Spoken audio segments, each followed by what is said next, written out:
There is a particular kind of silence that intelligent people know well, not the silence of an empty room, but the silence that sits in the middle of a crowded conversation when everyone around you is laughing, talking, filling the air with words, and yet you feel completely, unmistakably alone. This is not a coincidence.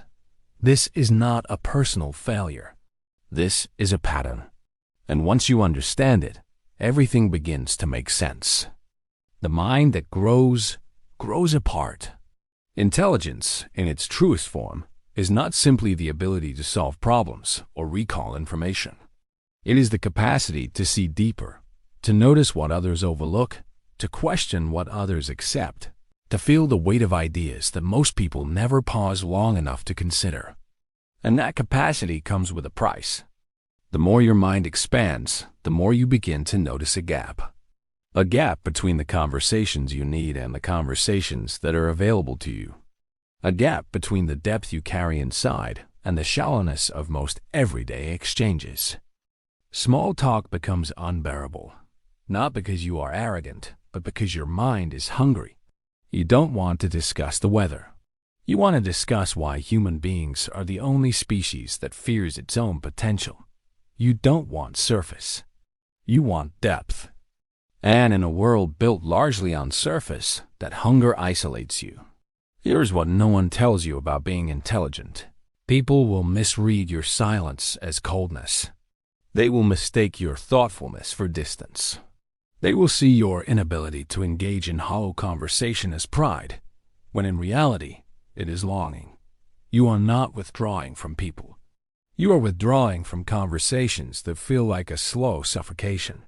There is a profound difference, and most people never see it. The analytical mind creates another barrier entirely.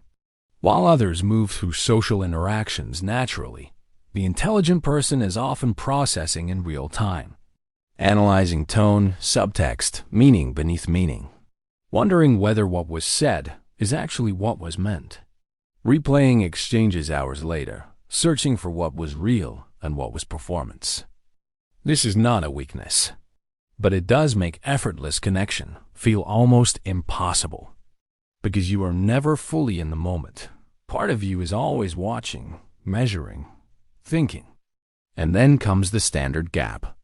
Intelligent people often hold both intellectual and emotional standards that are genuinely difficult to meet, not as an act of superiority, but as an act of necessity. They need realness. They need honesty. They need people who can hold complexity without flinching. Those people exist, but they are rare. So you move through the world carrying a depth that most environments were never designed to hold. And the loneliness settles in, quiet, persistent, and deeply misunderstood. But here is what matters most.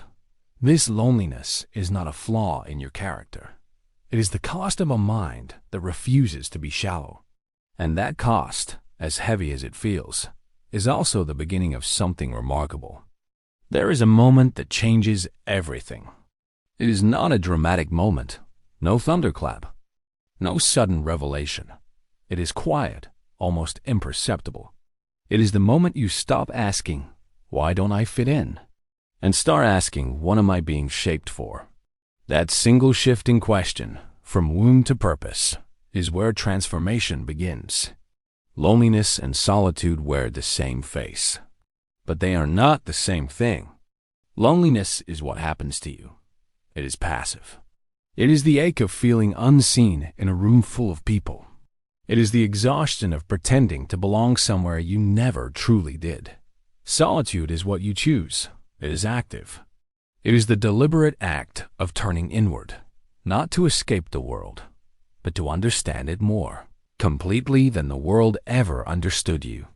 The most dangerous thing an intelligent person can do is confuse the two, to treat their natural need for depth and stillness as a disorder to be fixed, rather than a direction to be followed. History did not remember the people who fit in.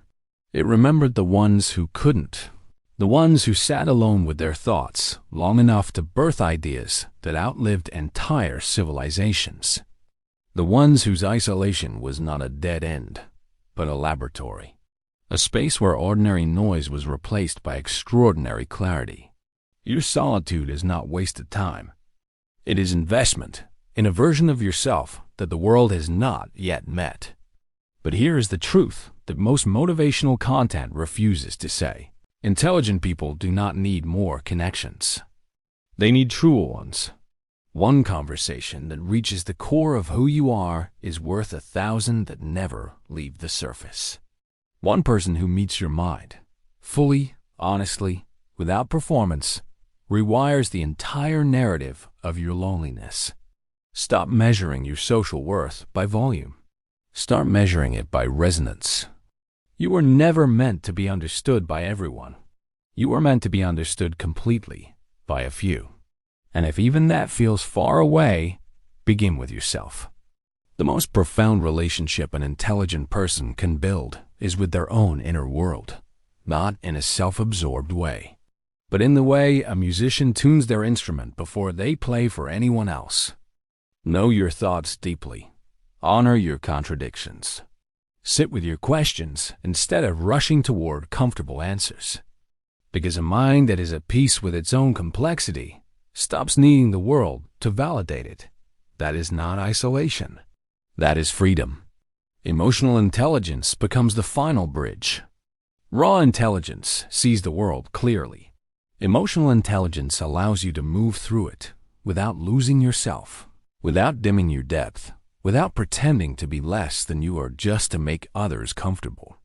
When you develop the ability to feel as precisely as you think, the gap between you and genuine human connection begins to close.